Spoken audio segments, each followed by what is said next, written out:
Salut à tous, c'est Florian pour pokerstrategy.com. Aujourd'hui on va commencer une série de vidéos que j'ai intitulée Stratégie Sit and Go. Ça va être en fait de présenter un peu la stratégie à adopter et à suivre pour poser les bases d'un jeu gagnant sur les micro-limites en Sit and Go. Donc ces différentes vidéos vont être plus orientées vers un public débutant, à savoir les membres qui viennent d'obtenir leur capital de départ ou qui ont une petite expérience en Sit and Go. Les membres ayant déjà quelques sit and go à leur actif vont pas apprendre grand chose de nouveau, mais c'est toujours bon de revoir les bases, de voir si on n'a pas oublié quelques trucs et de revoir un peu les fondamentaux. Donc cette série vidéo sera plus orientée aux joueurs voulant se lancer dans la grande aventure des sit and go. Alors on va voir un peu le fil conducteur que je vais suivre durant ces différentes vidéos. Dans un premier temps, on va voir la différence entre sit and go et MTT avec une brève définition. Dans une deuxième partie, on va aborder la sélection de mains, donc qui est quand même assez important en sit and go, notamment sur le début du sit and go. Donc on verra aussi les différentes positions autour de la table de poker. Dans une troisième partie, on va aborder un peu le jeu pré-flop, donc pour voir un peu mettre un peu en pratique la sélection de mains. Une troisième partie, on verra le jeu post-flop avec comme thème principal sur ce jeu post-flop le continuation bet. Dans une cinquième partie, on va définir un peu les différentes phases du sit and go, donc qui se découlent un peu en trois grosses phases que l'on définira dans cette cinquième partie. Et enfin, dans une dernière partie, on verra le jeu à la bulle. Donc ces différentes situations seront illustrées avec les articles de Poker Strategy, donc dans lesquels on va s'appuyer dessus avec donc sur les articles et les exemples pratiques qu'il y a dedans. Donc vous les avez tous certainement au moins lus une fois. Si c'est pas le cas, je vous conseille vraiment de les lire, même de les relire. Et on pourra aussi s'appuyer peut-être dans les prochaines vidéos, donc dans la deuxième, avec quelques mains tirées de Hand History pour voir un peu en pratique comment mettre comment mettre en pratique tous ces conseils. Donc alors on va commencer avec la différence entre Sit and Go et MTT. Donc cette définition est juste tirée du glossaire de Poker Strategy. On va revoir un peu ensemble vite fait de quoi il s'agit. Donc en fait un Sit and Go c'est une forme de tournoi de poker qui débute lorsqu'un nombre préalablement fixé de joueurs s'est inscrit au tournoi.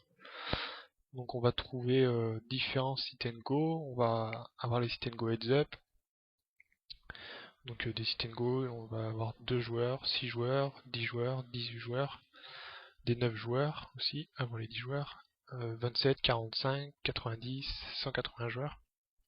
A l'inverse, ce qu'on appelle tournoi, donc les tournois, les MTT, eux vont avoir juste la petite différence, c'est qu'ils commencent à une heure fixée et non avec un nombre de participants. Donc c'est simplement ça la petite différence entre les sit and go MTT. Voilà, pour mettre un petit peu l'introduction de cette vidéo. Alors, on va aborder un petit peu dans cette partie de sélection de mains. On va voir tout d'abord les différentes positions à la table qui sont quand même très importantes, au moins pour bien lire les starting and charts et savoir où on se situe lorsque c'est à nous de parler. Donc on a les trois positions UTG, donc UTG ça veut simplement dire under the gun. Donc ce qu'on appelle les positions en début de parole, c'est les positions où on va avoir une sélection de mains des plus drastiques. Donc là on va relancer vraiment que les très très bonnes mains, pas relancer autre chose que Dame Dame plus et As Roi. Toutes les autres pocket pairs seront limpées ici dans ces positions, du moins dans les premiers niveaux de blinde. Ensuite on a vu ensuite donc les milieux de parole, donc tout ce qui va de MP1 à MP3 si on se situe dans une table à 10 joueurs.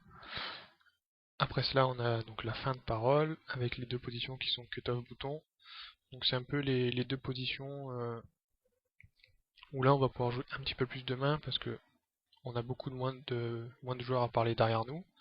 Donc moins de chances que ces joueurs-là ont de bonnes mains pour défendre leur blinde. Et c'est ce qu'on appelle aussi une position de vol de blinde. Donc ces deux positions sont considérées comme donc sont primordiales pour voler les blindes. Et bien ensuite donc les blindes, small blind et big blind.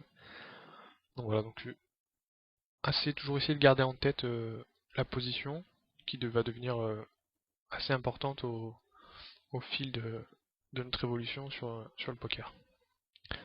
Donc quand on parle de position, on parle bien sûr de jeu post-flop et non de jeu pré-flop. Avoir la position pré-flop n'a vraiment aucun intérêt du fait que si on va pas au jeu post-flop, le tour d'enchère se finira pré-flop. Et avoir ou non la position pré-flop, ça n'a pas une grande importance, c'est plus la position post-flop. Donc les positions très importantes sont cut-off, bouton. Ces deux joueurs sont vraiment en position post-flop.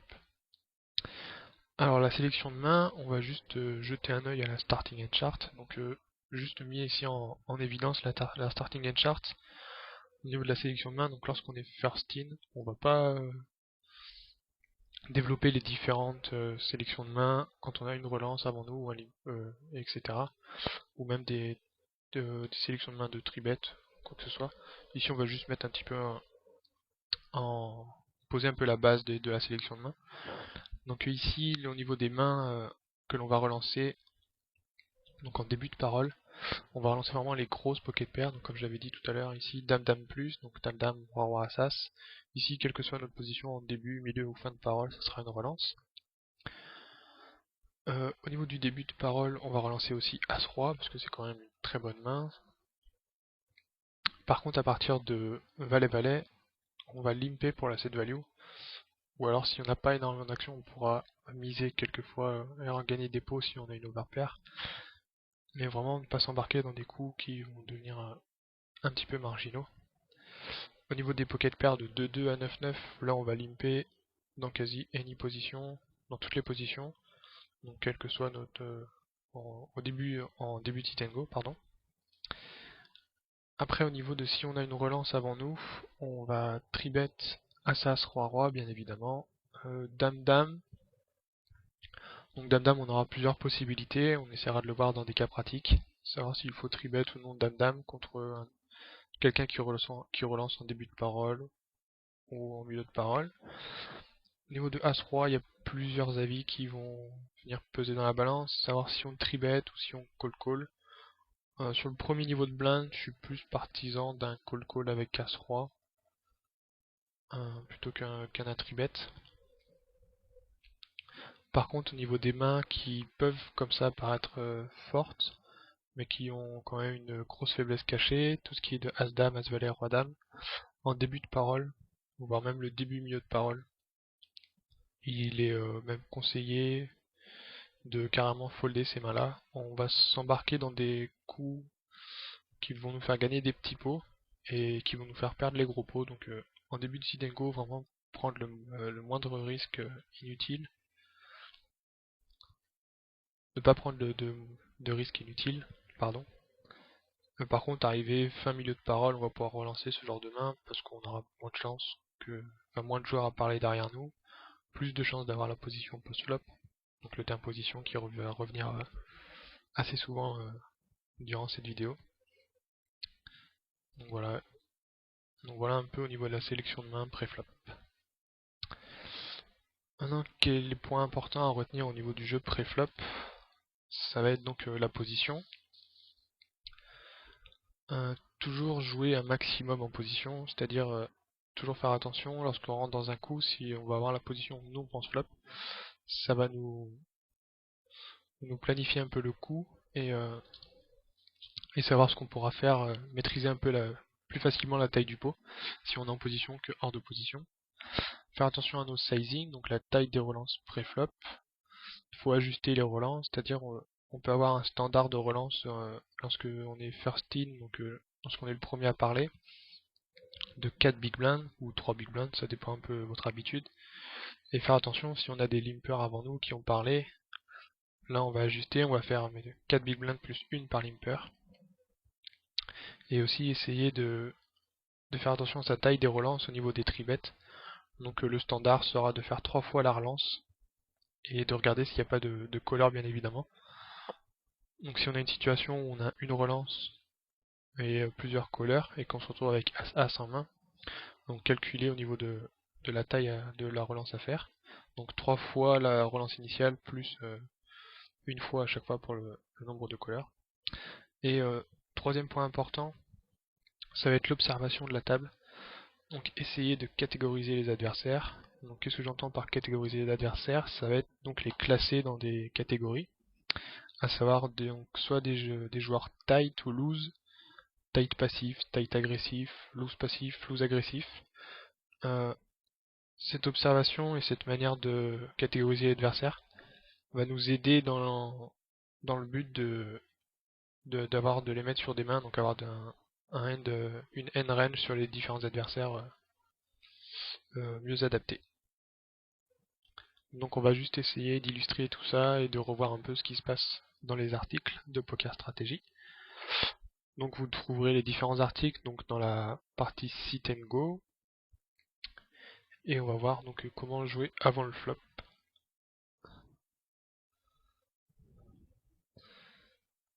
Donc alors voilà, donc dans cet article vous allez trouver donc comment utiliser les tables de main départ, starting and chart, vol de blinde, donc ça on va pas le voir tout de suite, on va juste voir, essayer d'illustrer un peu les tailles de relance au niveau du jeu préflop et de voir un exemple pratique. Voilà. Donc au niveau de l'exemple pratique, on se retrouve ici avec une paire de 4 en position MP1. Donc la position MP1, on a vu tout à l'heure que c'était la première position du milieu de parole. Donc si on se réfère à la starting and chart, une pocket pair en MP1, ici ça va être un limp, donc assez évident. Ici on se retrouve où tous les joueurs avant nous se sont couchés, donc on n'a aucune relance, on est le premier à parler. Donc ici ça sera un limp et on essaiera d'aller toucher une paire de 4 au flop, donc ce qu'on appelle un limp pour la set value. Donc parfois les interrogations qui reviennent assez souvent, c'est avec les petites paires, on peut carrément les folder, donc en tout début de parole. Sauf que sur les micro-limites, on a quand même des joueurs qui sont assez mauvais. Donc on va avoir un pourcentage de joueurs mauvais à la table qui va être assez élevé. Et si on touche notre 4 au flop et qu'il y a des high cards, des rois, des dames, des as, et que les joueurs en jeu ont un as, un roi ou une dame en main, vont assez souvent s'envoyer en l'air. Donc on va très très souvent rentabiliser notre paire de 4 si on touche notre 7. On trouvera parfois, mais c'est assez rare quand même, des 7 versus over 7. Donc si on tombe sur un flop, admettons 4, 7, 3, qu'un autre joueur derrière nous a limpé sa paire de 7, et que nous on trouve aussi notre 4 au flop, là on perdra assez souvent notre stack, mais c'est quand même des situations qui sont assez rares. Une autre situation, ici on se retrouve en MP3 avec As-4 suited. Donc ici As-4 suited, ça a comme ça une main qui est assez belle entre guillemets, c'est-à-dire qu'on a quand même un As de la même couleur, on a des possibilités de quinte avec As et 4. Donc ici en MP2, on a pas mal de...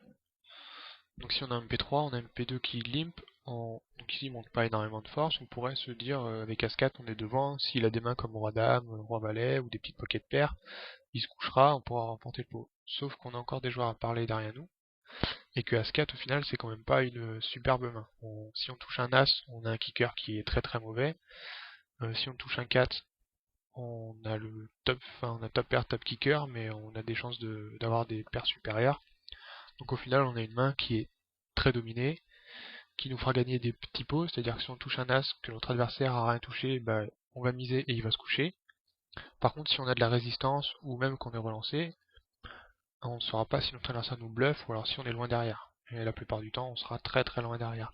Donc ici, le conseil, c'est carrément de se coucher et de ne pas jouer ce genre de main trop dominée. À la rigueur, on pourrait commencer à jouer ce genre de main si on a plusieurs limpers.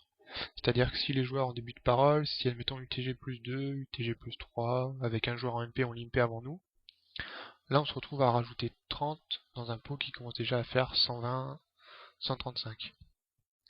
Donc là on commence à avoir une cote pas trop mal pour jouer notre main.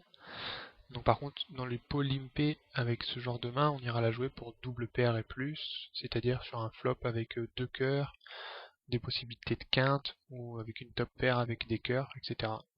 Donc vraiment, ce genre de main, là on pourra gagner des pots et rentabiliser un peu le fait d'avoir simplement limpé. Donc voilà, donc tout ce qui est décrit ici Voilà, une situation typique où les débutants se trompent systématiquement. Vous avez un as de la même couleur que la carte qui l'accompagne. Personne n'a relancé en vous, c'est vrai, vous pourriez payer et voir ce qui vous amène au flop.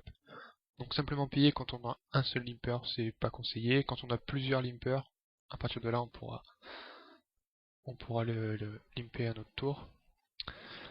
Donc mais le problème n'est pas uniquement le fait que des joueurs situés derrière nous peuvent encore relancer. Le plus gros problème vient des mains que vous pouvez toucher au flop. Donc voilà, donc comme j'expliquais, une paire de 4, on n'a pas grand chose, toucher un as, un mauvais moment en cas d'action. Et on va toucher que trop rarement notre couleur dès le flop. Alors exemple 3, ici on se retrouve avec une excellente main, roi-roi en MP2, et on a UTG+, UTG3 et MP1 qui ont limpé. Donc qui ont misé 20. Ici on se retrouve avec une paire de rois, donc dans la SHC ça va être une relance.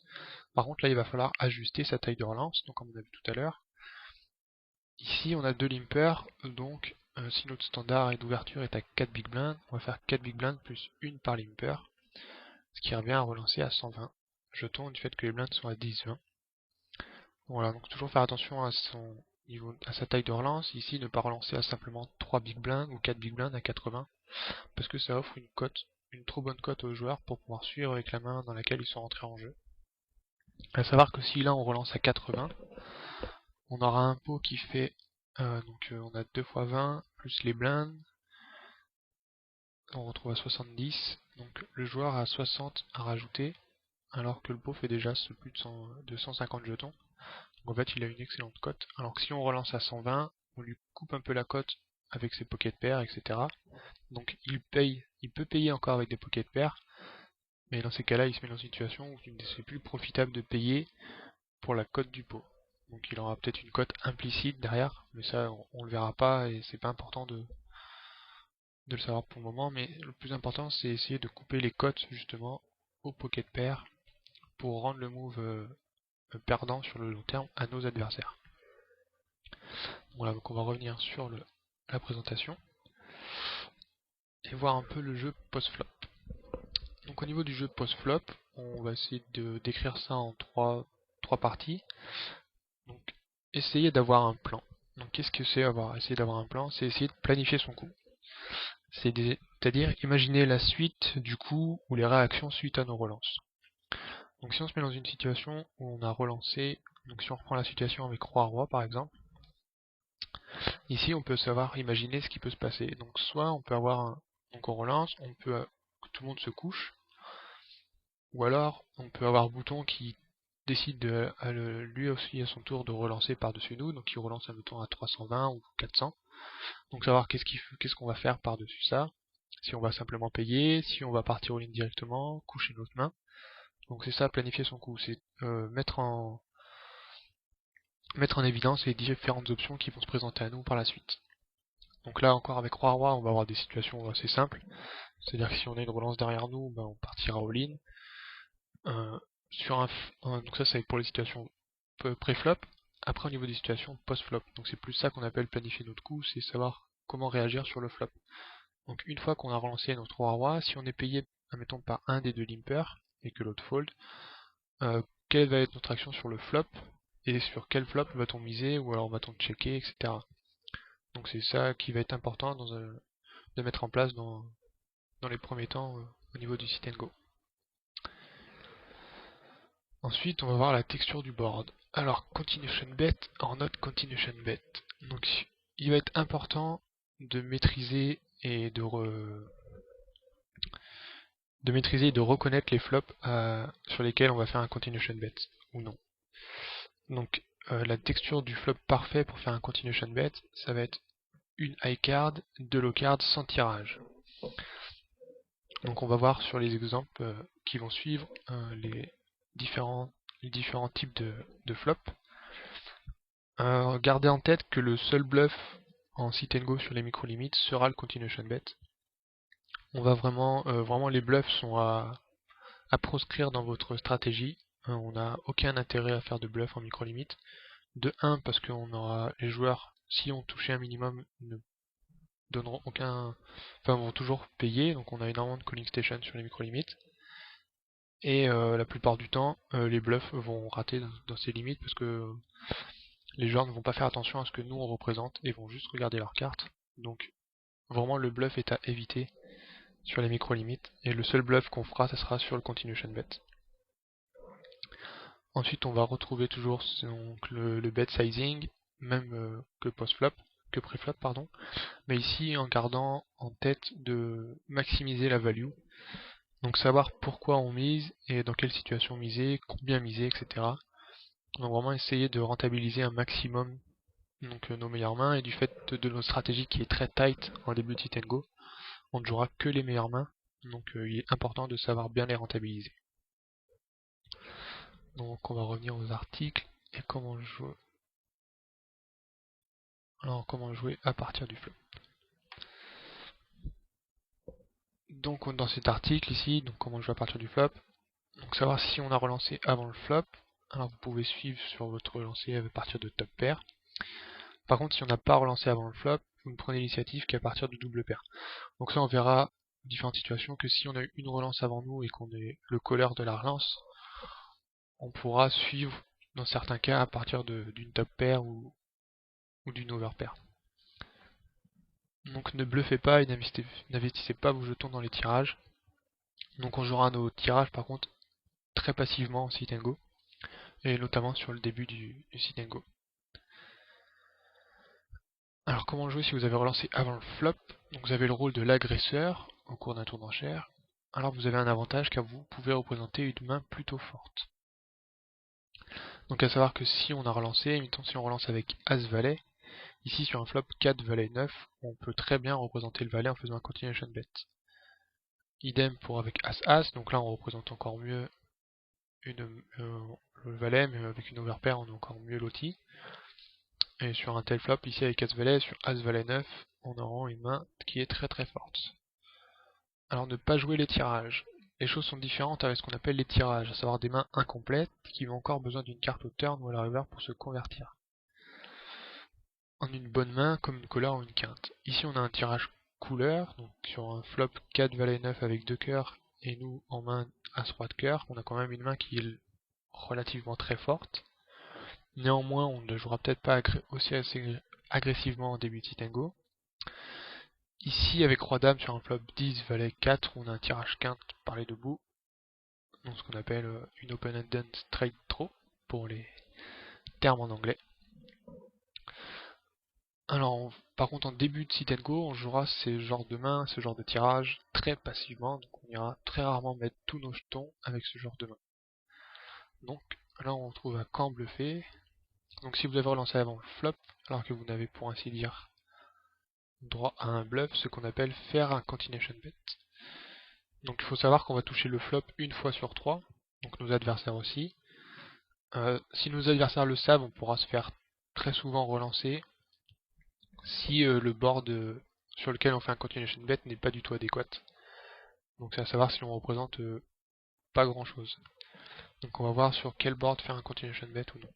Ici on se retrouve avec une situation où on est en UTG plus 2 et on se retrouve avec As-Roi suited en main. Donc suivant la SHC, ici en début de parole, As-Roi ça va être une relance. Donc on est premier à parler, on relance, les blindes sont à 10-20, on relance à 4 big blinds 80.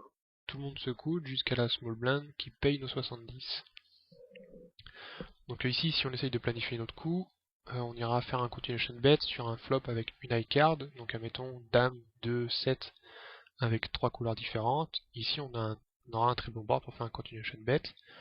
A l'inverse, si on se retrouve sur un flop avec 2, 7, 4, ici on n'ira pas faire de continuation bet. Donc là il se trouve qu'on flop un flop très très bon pour notre main, Roi 9, 5, donc on a là une high card et deux low cards avec les 3 couleurs différentes. Donc c'est un board qui est vraiment idéal pour faire notre continuation bet. Ici la small blind check, et donc nous on décide de miser 120 jetons. Donc le pot fait 180, ici on fait 2 tiers pot. On se retrouve au niveau des tailles de relance post-flop qui sont très bonnes. La small blind paye. Donc une fois que la small blind a payé, on peut assez facilement le mettre sur enlever certaines mains de son éventail et garder que une petite série de mains. Donc avec quelle main la small blind va simplement nous payer pré-flop si on estime que c'est un joueur standard. Donc alors vient ensuite la turn qui est à 3 de pique, donc qui ne change pas concrètement grand chose à la main, si ce n'est que nous ça nous améliore un peu, ça nous amène des outs supplémentaires si on était derrière au flop. C'est-à-dire que si on se retrouve sur une main, si la small man avait décidé de me payer avec Roi 9, 9-5 c'est assez peu probable à part si c'est vraiment un très très mauvais joueur. Ou même admettons s'il a une main comme 9-9 ou 5-5, ce qui est quand même beaucoup plus probable ici dans son éventail de call, on se retrouve avec des outs supplémentaires pour la flush. Donc ici la small man décide de miser 200. Donc sa ligne de check call plus une petite mise au turn indique pas énormément de force, ça indique même plutôt de la faiblesse sur ce genre de limite en sit and go.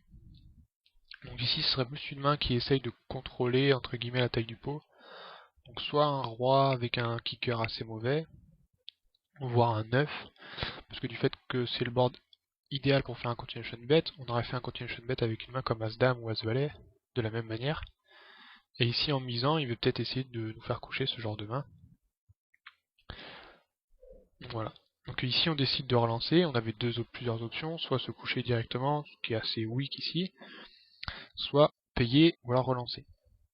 Dans la situation où on décide de relancer, c'est qu'on estime avoir la meilleure main très très souvent, et donc ici on finira all-in quoi qu'il arrive, parce que si on relance et que notre adversaire nous sur-relance, on paiera son tapis, et si notre adversaire paye, on se retrouvera sur la river à jouer avec un stack inférieur à la taille du pot, donc on paiera ou on mettra l'adversaire à tapis sur le tour d'enchère qui reste.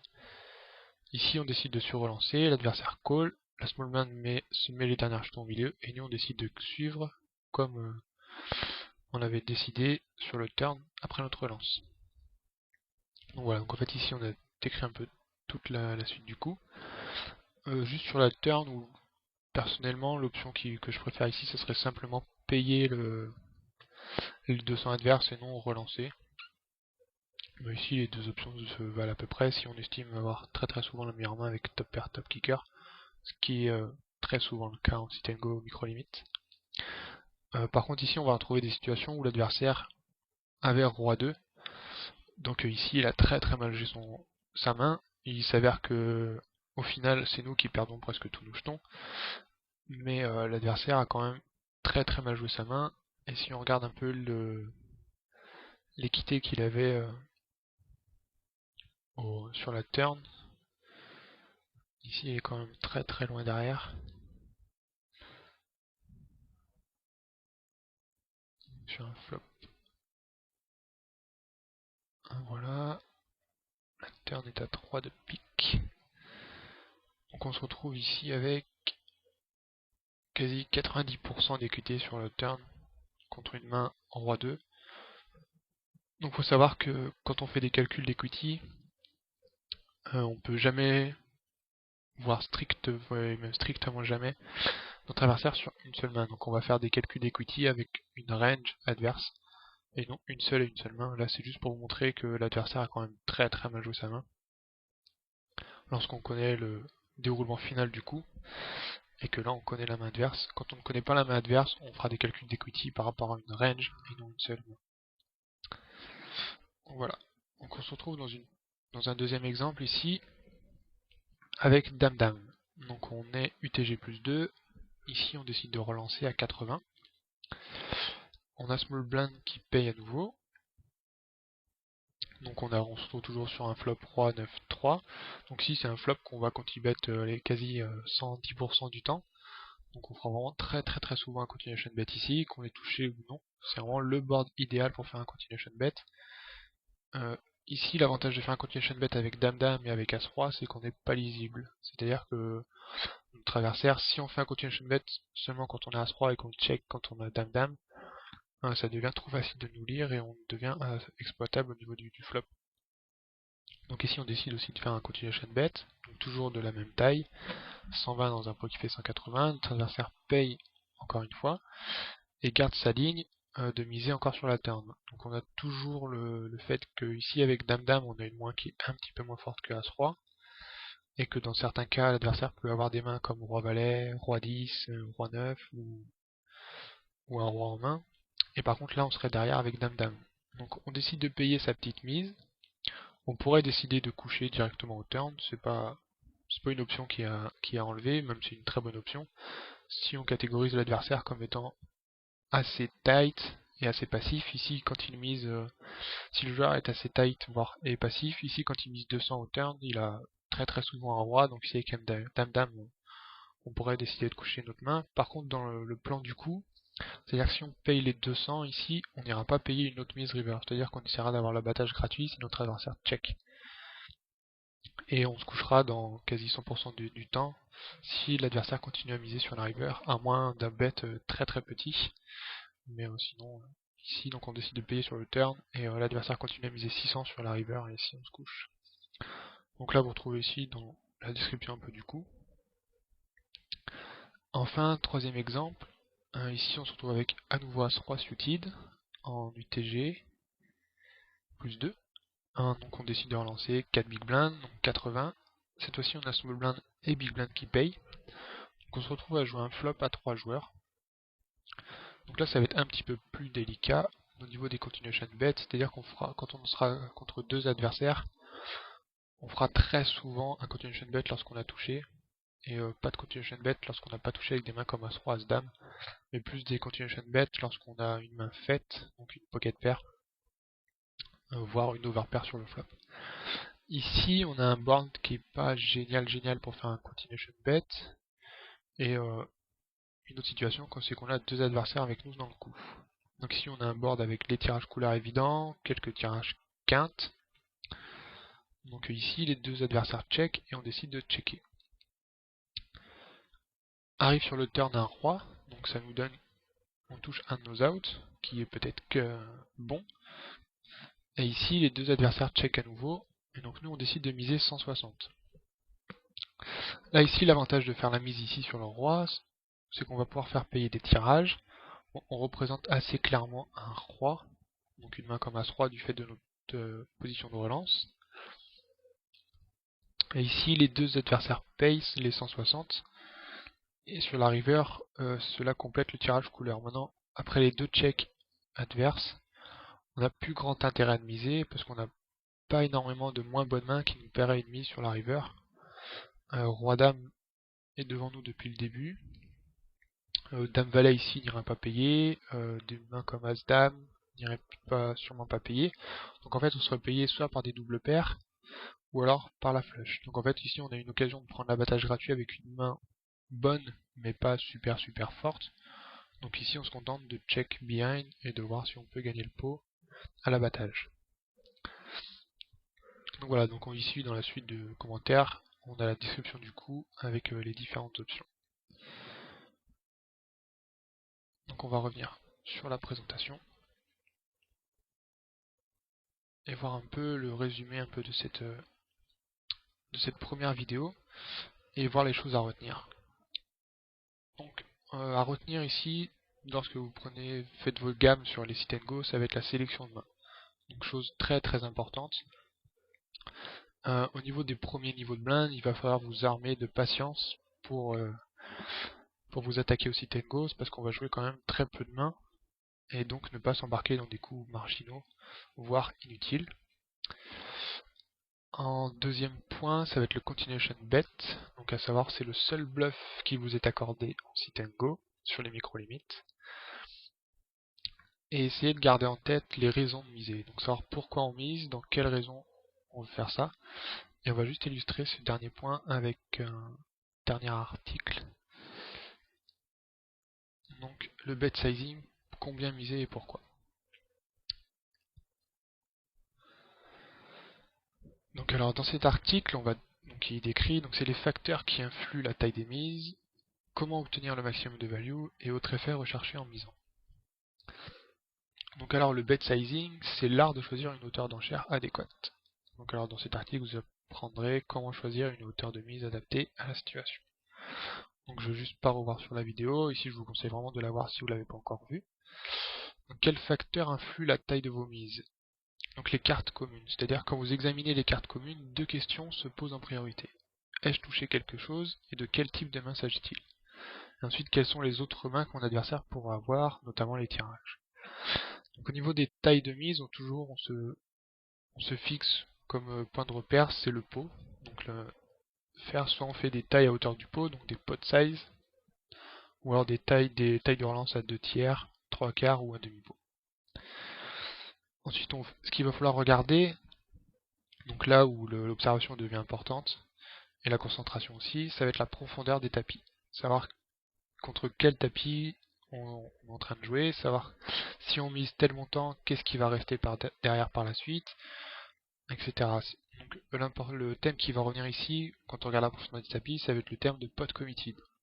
Donc on dit alors que le joueur est pot committed, donc trop impliqué dans le pot, c'est-à-dire qu'il ne peut plus abandonner, il a tellement de jetons au milieu, alors qu'il en reste si peu. Donc c'est comme le cas qu'on a vu tout à l'heure avec As-Roi, quand on a décidé de relancer sur la turn, on se retrouvait en fait avec, au final sur la river, moins de stack que la taille du pot, donc ici on se retrouvait pot committed, donc c'est-à-dire que lorsqu'on planifie notre coup, si on relance sur la turn, c'est pour payer n'importe quel tapis, soit sur l'adversaire décide de mettre all-in sur la turn, ou alors lorsqu'il fait tapis river, on avait planifié notre coup, c'est-à-dire payer son tapis.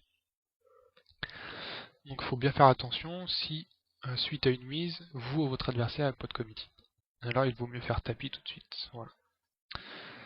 Donc la question qu'on doit se poser est donc, que se passe-t-il si je mise et que mon adversaire décide de suivre? Suis-je alors pot committed? Qu'en est-il de mon adversaire? Donc toujours regarder la profondeur du tapis adverse.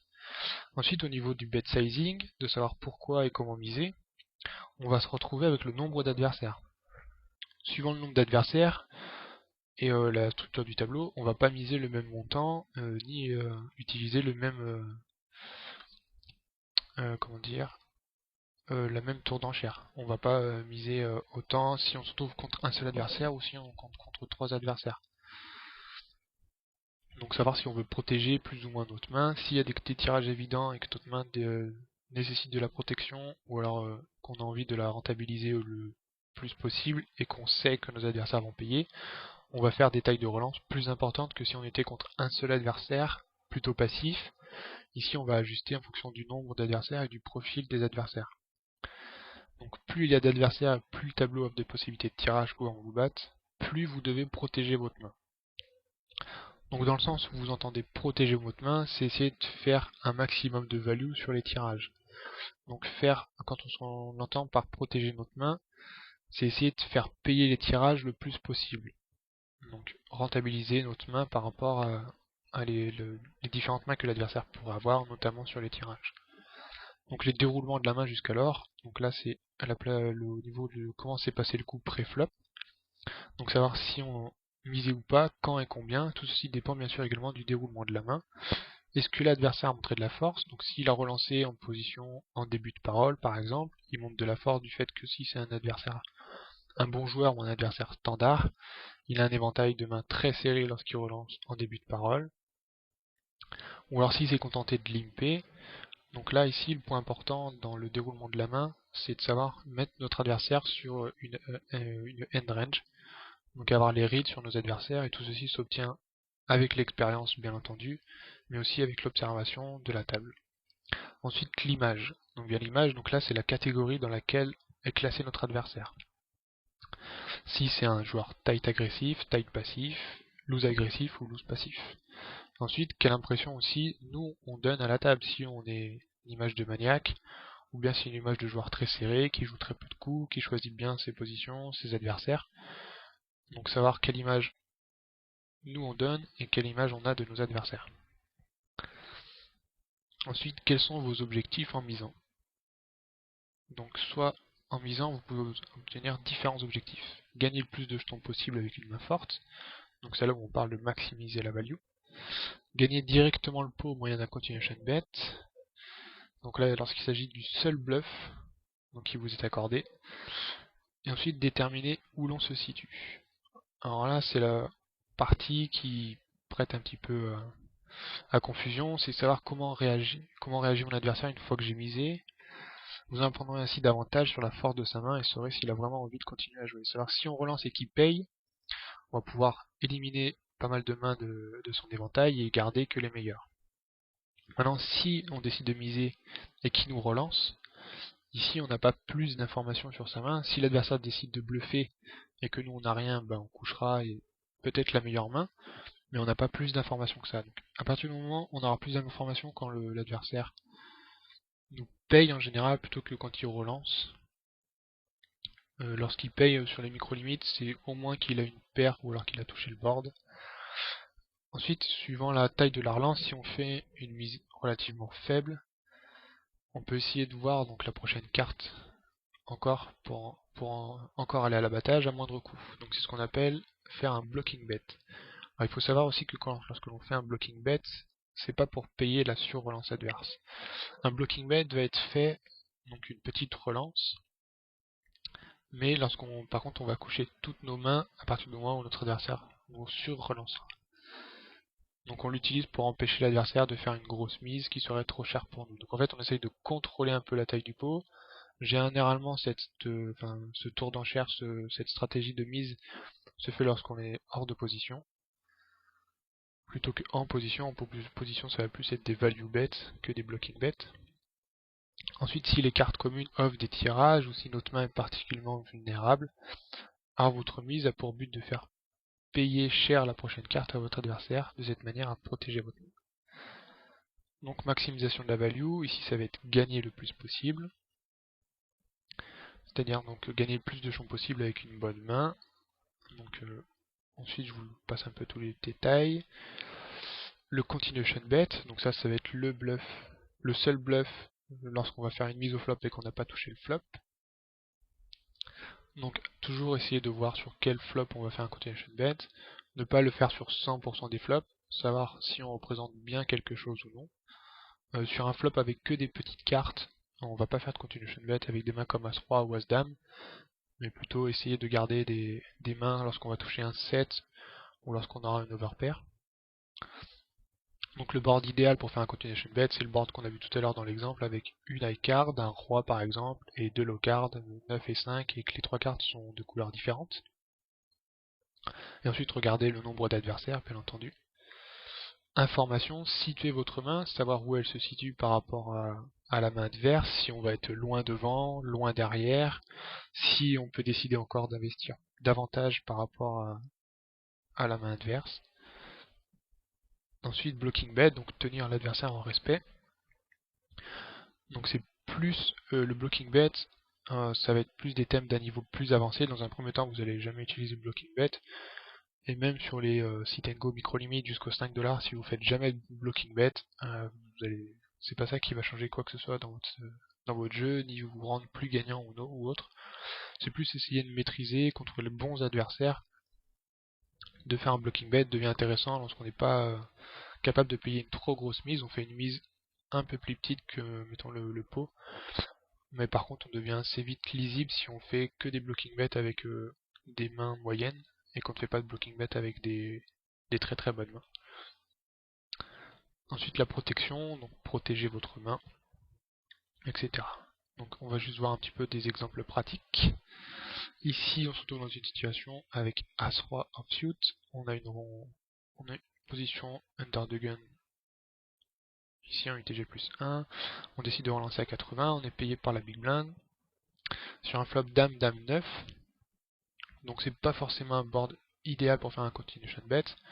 Malgré tout, l'adversaire ici a quand même une main lorsqu'il paye hors de position. Soit il a une pocket pair, soit il a des as, un as-valet, ou alors des mains comme roi-valet, roi-dame. Mais vu le nombre de tirages ici, faire un continuation bet n'est pas une erreur avec as-roi. On obtient encore pas mal d'equity contre des pocket pairs inférieures, donc des mains du style 4-4, 3-3, 2-2, 5-5.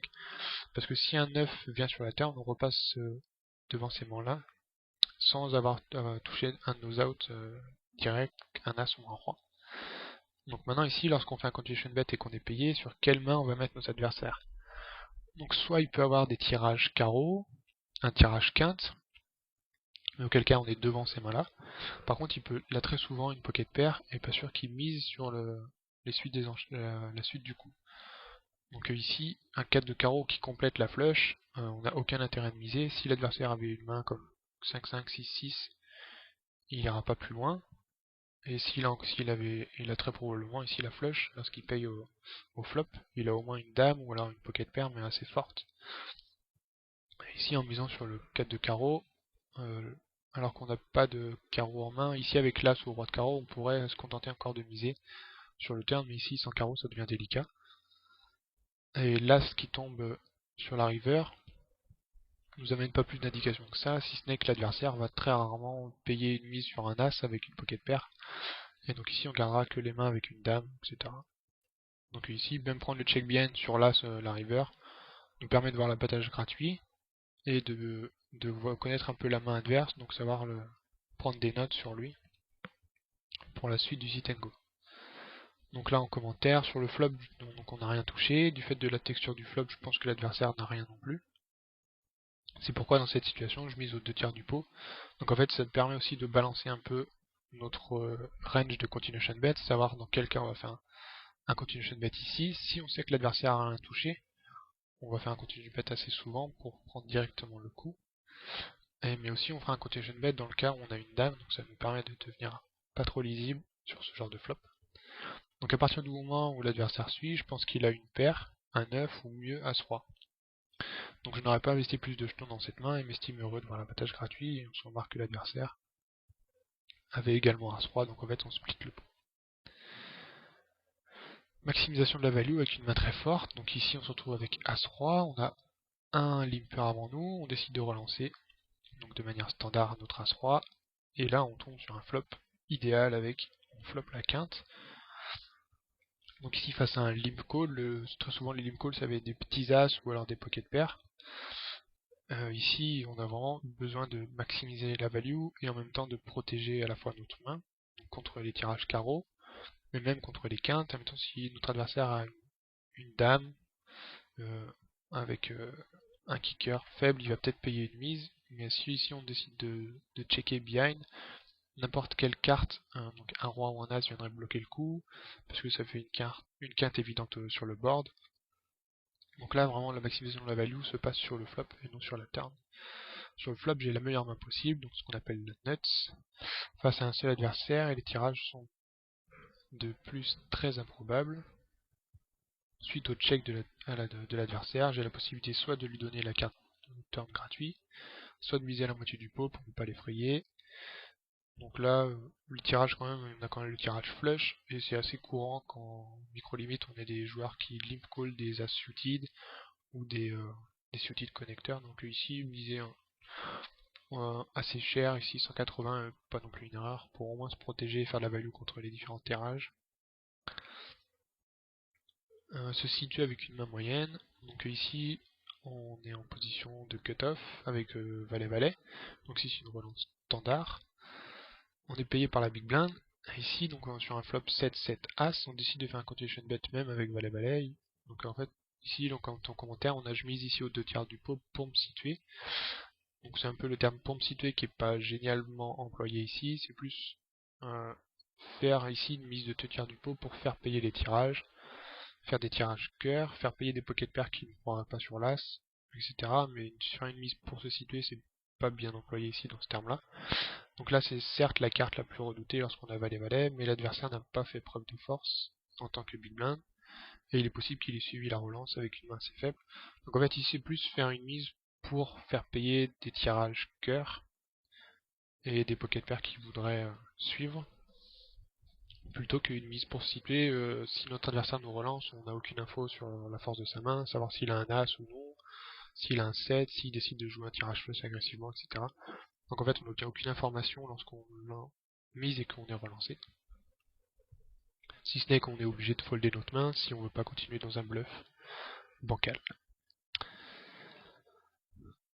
Donc voilà, après on retrouve 2 autres mains avec maximisation de la value, mais ça je vous laisserai lire la suite des articles tout seul.